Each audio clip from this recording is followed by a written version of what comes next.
हाय viewers, अगर आपने मेरा चैनल अभी तक सब्सक्राइब नहीं किया है तो मेरा चैनल सब्सक्राइब कर दें।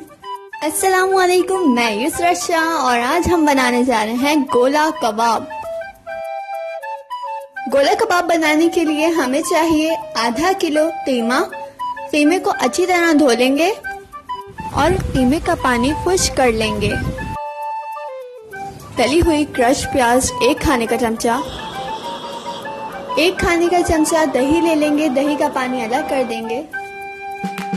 अदरक लहसुन का पेस्ट 1 खाने का चमचा, कच्चा पपीता आधा चाय का चमचा, पिसी हुई हरी मिर्चें 1 चाय का चमचा, पिसी हुई लाल मिर्चें 1 खाने का चमचा, भुना और कुटा हुआ जीरा 1 चाय का चमचा, गरम मसाला आधा चाय का चमचा,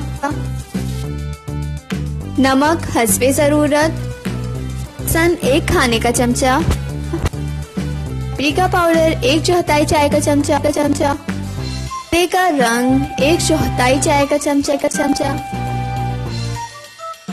अब चीनी 1/4 चाय का चमचा। मसाला को डाल के हम अच्छी तरह मिक्स कर लेंगे। मिक्स कर लें और फिर उसके बाद 1 से 1.5 घंटे के लिए इसको मैरिनेशन के लिए रख देंगे। रेट हो चुका है, अब हम इसके गोला कबाब बना लेंगे। टिप देते टाइम हाथों पे थोड़ा सा तेल लगा लें।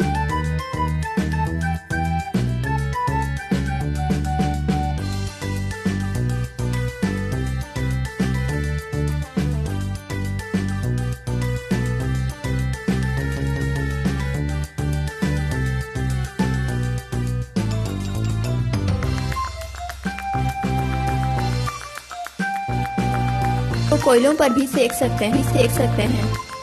चूल्हे पे रख देंगे और आधा कप तेल डाल देंगे कर लें और फिर इसमें गोला कबाब फ्राई कर लें।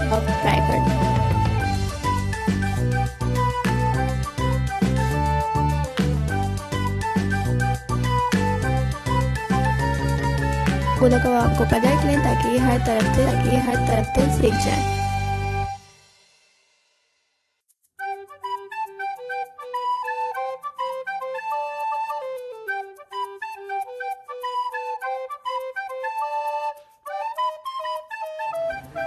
अब ये तैयार हो चुके हैं। अब हम इसमें कोयले की धुनी लगा देंगे। धुनी देने के लिए रोटी का टुकड़ा रख देंगे साइड में। जलता हुआ कोयला, उस पर थोड़ा सा तेल डाल देंगे और ढक्कन बंद कर देंगे। 2 मिनट के लिए ढककर छोड़ दें। गोला कबाब के साथ सर्व करने के लिए हम रायता बनाएंगे। रायता बनाने के लिए दही को अच्छी तरह फेंट लेंगे और इसमें 1/4 चाय का चमचा नमक डाल देंगे, आधा चाय का चमचा चीनी, आधा चाय का चमचा भुना हुआ कुटा जीरा, आधा चाय का चमचा पिसी हुई काली मिर्चें, चाय का चमचा पिसी हुई हरी मिर्चें कर लें। हमारा रायता तैयार है। अब हम इसे गोला कबाब के साथ सर्व करेंगे। हमारे मजेदार गोला कबाब तैयार हैं।